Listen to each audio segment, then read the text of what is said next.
Hello everyone, स्वागत है आप सभी का हमारे यूट्यूब चैनल कविता लाइफ स्टाइल पर। कैसे हैं आप सब? आशा करती हूँ आप सभी लोग स्वस्थ होंगे, मस्त होंगे और अपने अपने काम में व्यस्त होंगे। सो फ्रेंड्स, अभी होली के 2 या 3 दिन ही निकले हैं और बहुत ज़्यादा काम अभी भी है मेरे पास। तो ये देखिए, 2 ब्लाउज एक ही रंग के हैं और ये एक ही साइज़ के ब्लाउज हैं। तो फ्रेंड्स, आज की वीडियो में मैं शेयर करने वाली हूँ आप सभी के साथ 2 ब्लाउज एक साथ कटिंग करने का सबसे आसान तरीका मैं शेयर करने वाली हूँ। और आप फ्रंट में देख सकते हैं, ये 2 अस्तर मतलब मेन फैब्रिक है। एक ब्रोकेट का कपड़ा है और एक कॉटन का कपड़ा है, लेकिन मेरे कस्टमर ने बोला था कि दोनों में मेरे में अस्तर लगाना, क्योंकि बहुत जल्दी फट जाते हैं। ठीक है, तो ये देखिए, मैंने 1 मीटर और 20 सेंटीमीटर एक ही में ले लिया है कपड़ा। ठीक है, इसको मैंने डबल फोल्ड कर दिया है। ठीक है, तो आप ये समझ लीजिए, जैसे आप 2 ब्लाउज़ बनाते हैं तो 2 टुकड़े आपको ज़रूरत होती है, तो उसी तरीके से इसको डबल कर लिया।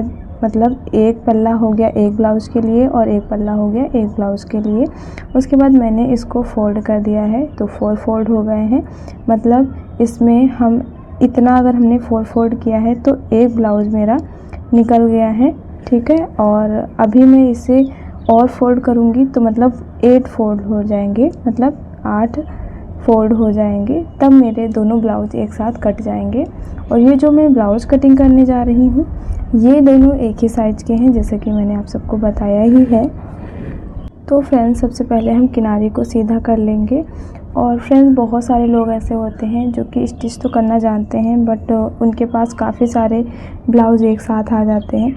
मुझे ऐसा लगता है, अगर आप अच्छे से फिटिंग देते हैं तो आपके पास ऐसे बहुत सारे ब्लाउज़ आते हैं कि एक ही नाप से बहुत सारे ब्लाउज़ दे देते हैं बहुत सारे लोग। जैसे कि मैं मतलब सिलाई करती हूँ, तो मेरे पास भी जैसे एक कस्टमर मेरे कोई हैं, बहुत अच्छी हुई, मतलब उनका नेचर भी अच्छा है और वो मेरे पास अधिकतर सारे ब्लाउज़ सिलाती हैं।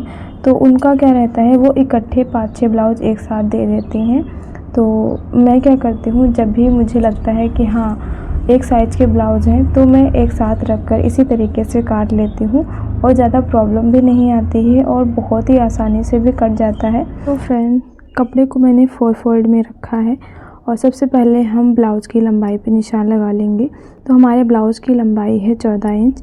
ठीक है, तो ऊपर आधा इंच सिलने में जाएगा, नीचे आधा इंच सिलने में जाएगा, क्योंकि ये बैक साइड वाला पार्ट है। तो बैक पार्ट में हम कोई तुरपाई नहीं करेंगे, सिंपल सा आधे इंच की सिलाई देकर इसे पलट देंगे। ठीक है, तो ये देखिए, मैंने 15 इंच पे निशान लगा लिया है, सीधा लाइन ड्रॉ कर दिया है। तो यहाँ पर मेरे हस्बैंड जी अभी ऑफिस से आए हैं जस्ट, तो अभी खाना वाना खाने का टाइम हो रहा है, बट मैंने कहा जल्दी जल्दी से पहले कटिंग कर लेते हैं, उसके बाद जो ब्लाउज में हम मार्किंग करेंगे वो बाद में कर लेंगे। तो वो थोड़ा सा छत पर चले गए थे। तो ये देखिए, इस तरीके से हमने कपड़े को 8 फोल्ड में कर लिया है।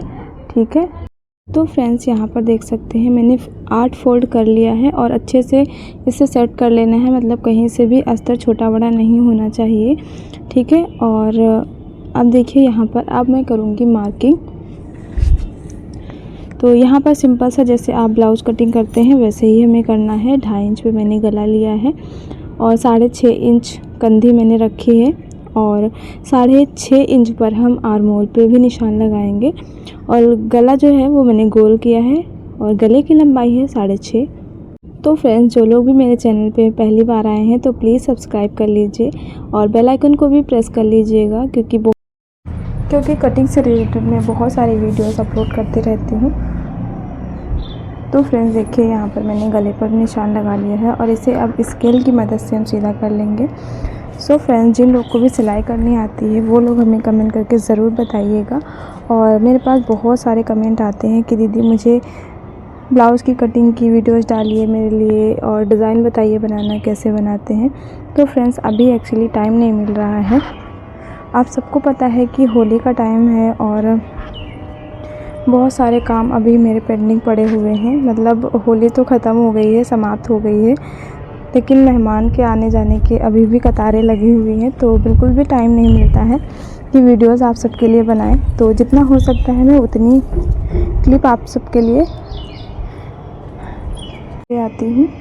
तो फ्रेंड्स मैंने फुल मार्किंग कर लिया है अपने ब्लाउज़ की, और ये जो ब्लाउज़ है ये 36 इंच का है और 2 इंच मैंने मार्जिन रखा है, तो ये 38 हो जाएगा। फ्रेंड्स यहाँ पर देखिए फुल मार्किंग हो चुकी है, और ये ऊपर वाला जो है एफ जिस पे लिखा है ये फ्रंट का है, और इसमें मैं तुरपाई करूँगी इसीलिए मैंने 2 इंच मार्जिन छोड़ दिया है। ठीक है, और टक्स भी आप देख सकते हैं कितने क्लियर लगे हुए हैं, और नीचे का ये देखिए बैक साइड है, और ये हमने कपड़ा छोटा रखा है अपना बैक पल्ला, क्योंकि हम पीछे तुरपाई नहीं करेंगे। ठीक है, तो फ्रेंड्स यहाँ पर देखिए अब हम कटिंग कर लेंगे। तो दोनों ब्लाउज के जो पल्ले हैं ना, 8 पल्ले हैं, इनको मैं एक साथ कट कर लूँगी। तो शोल्डर और आर्म होल तो मैंने कट कर लिया है, लेकिन मैंने जो बैक पार्ट है उसको मैंने अलग कर लिया है, और बैक पार्ट में ही मैं प्लेट डाल लूँगी। उसके बाद मैं फ्रंट पार्ट को अलग कर दूँगी शोल्डर से। तो ये देखिए अलग हो चुके हैं, और ये देखिए अब हम आर्म होल भी निकाल लेंगे, क्योंकि हमने इस तरीके से अपने कपड़े को कट किया था कि दोनों हमारे पल्ले हैं ना वो एक तरफ आ जाएं। ये हाथ मैं दोनों पल्लों में इस तरीके से टक्स डाल लूँगी, और एक साथ अगर डालते जाएंगे तो आपको ज़्यादा प्रॉब्लम नहीं आएगी, क्योंकि इधर उधर दोनों साइड पे छपाई हो जाती है। अगर हम इस तरीके से निशान लगाते हैं तो चारों पल्लों पे हमारे निशान छप जाते हैं। तो ये देखिए दोनों मेरे फ्रंट पार्ट दोनों ब्लाउज के रेडी हो चुके हैं। अब ये हमारा बैक पार्ट है। तो देखिए बैक पार्ट में सिर्फ हमें टक्स लगाने हैं, और तो बाकी गला बड़ा करना है वो तो हम एक साथ ही कर लेंगे। तो ये देखिए गला है 8 इंच का, और ऊपर सिलने में जाएगा तो हम 8.5 ले लेंगे। तो ये देखिए बैक पार्ट भी हमारा कट चुका है दोनों पल्ले। तो अब हम निकालेंगे आस्तीन।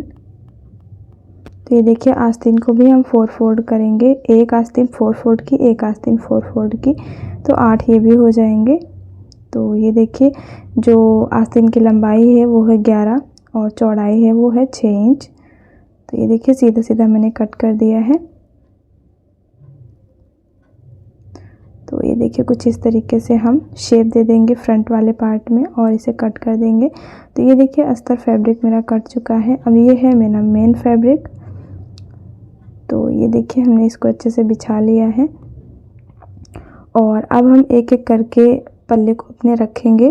और जैसे मतलब अगर हम इस वाले पार्ट की कटिंग कर रहे हैं तो हम एक पल्ला निकाल लेंगे बैक पार्ट का, पल्ले को रखकर इस तरीके से मेन फैब्रिक को कट कर लेंगे, और ये वाला पल्ला हम इसी के अंदर फोल्ड कर देंगे, क्योंकि सिलते टाइम हमें बार बार इधर उधर प्रॉब्लम ना हो। जो पल्ला हमने कट किया है उसी पल्ले को उसमें अटैच कर देंगे। ठीक है, इसी तरीके से आपको भी रखना है। ठीक है, एक पास बिल्कुल भी नहीं रखना है। एक पास अगर रखेंगे तो आपको बहुत ज़्यादा प्रॉब्लम होगी, बार बार आपको इधर से उधर पल्ला ढूंढना पड़ेगा कि फ्रंट पार्ट कहाँ है बैक पार्ट कहाँ है। तो देखिए इस तरीके से आपको फोल्ड करके उसी फैब्रिक के अंदर रख देना है।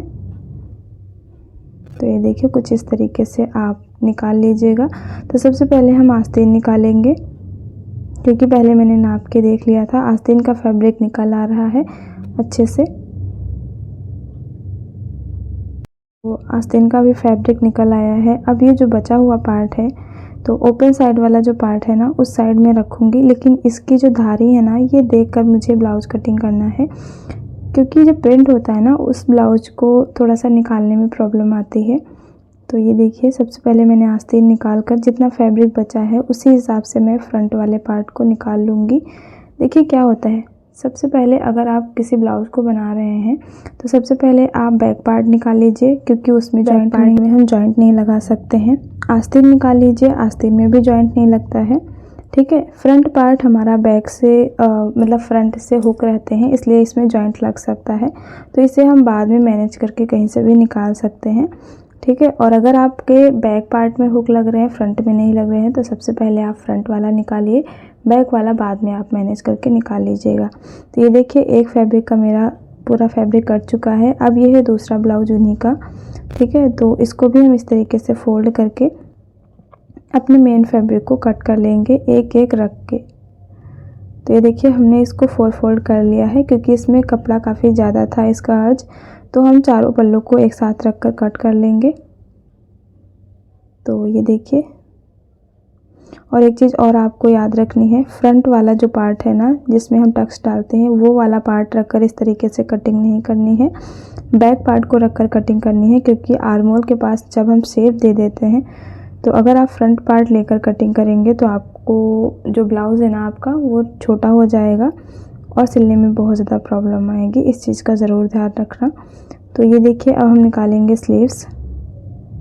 तो ये काफ़ी ज़्यादा बच रहा था कपड़ा क्योंकि इसका अर्ज बहुत ज़्यादा है। तो ये देखिए हमने इस तरीके से कटिंग कर लिया है। तो 2 ब्लाउज़ एक साथ कट कर रेडी हो चुके हैं, ये देखिए। तो फ्रेंड्स कैसा लगा आपको ये वीडियो कमेंट में ज़रूर बताना।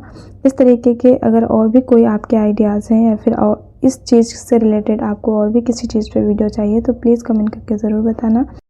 तो फ्रेंड्स अगर आपको मुझसे बात करनी है किसी टॉपिक पे तो आप लोग मुझे इंस्टा पर भी फॉलो कर सकते हैं, वहाँ पर मैसेज कर सकते हैं। मेरी इंस्टा आईडी है kavita-rn-123।